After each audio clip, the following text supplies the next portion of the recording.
జైలుకి చూడడానికి వచ్చిన వాళ్ళు మీరు రావాలి, జైల్లో ఏమన్నా ఉంటే నన్ను పలకరించాలి.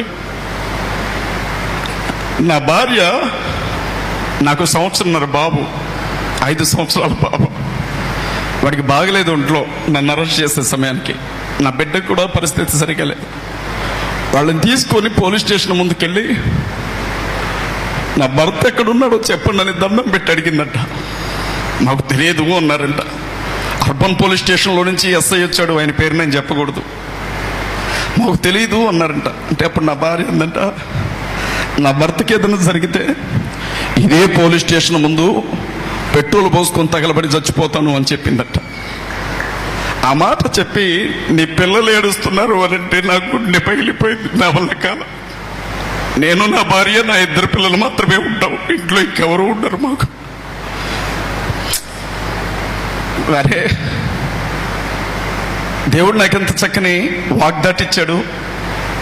ఎంత చక్కగా నేను పాటలు రాయగలను, కొద్దో గొప్ప పాడగలను, వాక్యం చెప్పగలను.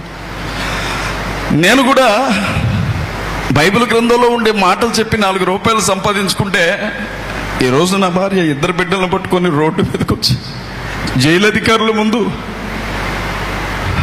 చేతులెత్తి దండం పెట్టాల్సిన గతి పట్టేదా అని అనిపించినప్పుడు ఏడ్చాను. ఇంకెప్పుడన్నా నన్ను జైల్లో పెడితే నా భార్య ఏడ్చింది, నా బిడ్డలు ఏడ్చారని చెప్పొద్దు, నేను చెప్తాను. ఇవాళ మన బతికి ఎలా ఉందో తెలుసా? ఇవాళ మనం అన్యాయం జరిగినా అన్యాయం అని చెప్పకూడదు, బైబిల్ గ్రంథాన్ని తగలబెట్టినా అన్యాయం అనకూడదు, యేసుక్రీస్తు ప్రభువును నోటుకొచ్చినట్లుగా తిట్టినా లంజా కొడక అన్నా మనం ఇదేం అన్యాయం అని అడగకూడదు. చర్చిలోనికి వచ్చి ఎవరైనా మనల్ని పట్టుకొని కొట్టినా ఇది అన్యాయం అని అడగకూడదు. మీ ఓటు హక్కు తీసేస్తామన్నా ఇది అన్యాయం అనకూడదు. మరీని పట్టుకొని బిచ్ అని పిలుస్తున్నా మనం ఇది అన్యాయం అనకూడదు.